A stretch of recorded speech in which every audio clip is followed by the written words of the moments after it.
Takže pokud jde o zákrok, řídilo vedoucí pořádkové jednotky, na místě byl šéf opatření a samozřejmě za zákrok v rámci regionu a mé pravomoci zodpovídám já. Takže vy jste nařídil zásah? Po vyhodnocení situace rozhodl jsem o tom, po vyrozumění vedoucího opatření samozřejmě já. Dal jsem k něm souhlas. Máte už vyčísleno, kolik stál předběžně? To je ta otázka, kterou jsem čekal, ale bohužel toto nejsme schopni upřesnit, protože řádově se bavíme o tisíce policistů a prostředků a většině použitých prostředků, které budeme mít řádově do toho jednoho týdne.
Rozumnou hrstí!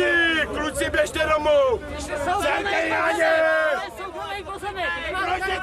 Agrese je vodník! Přesně tak, běžte na koncert Dynácku! Přesně tak! Běžte na koncert Dynácku! To je soukromý pozemek! Běžte z naší louky!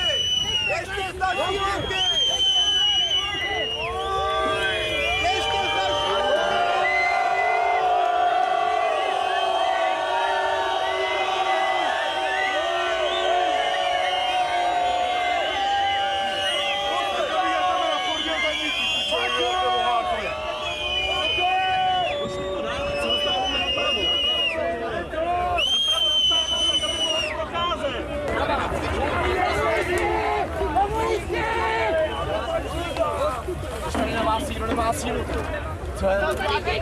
Co děláte?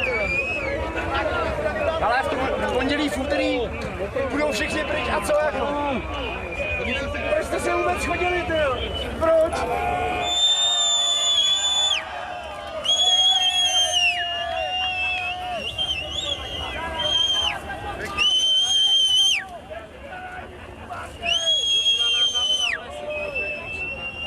Máte tam děti, jeďte domů.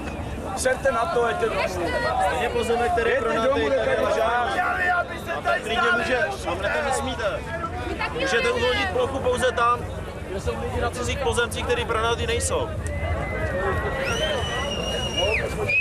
Vás to nebaví.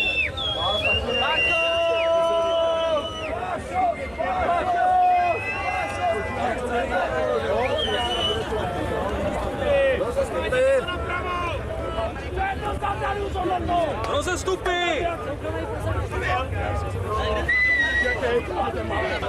Každý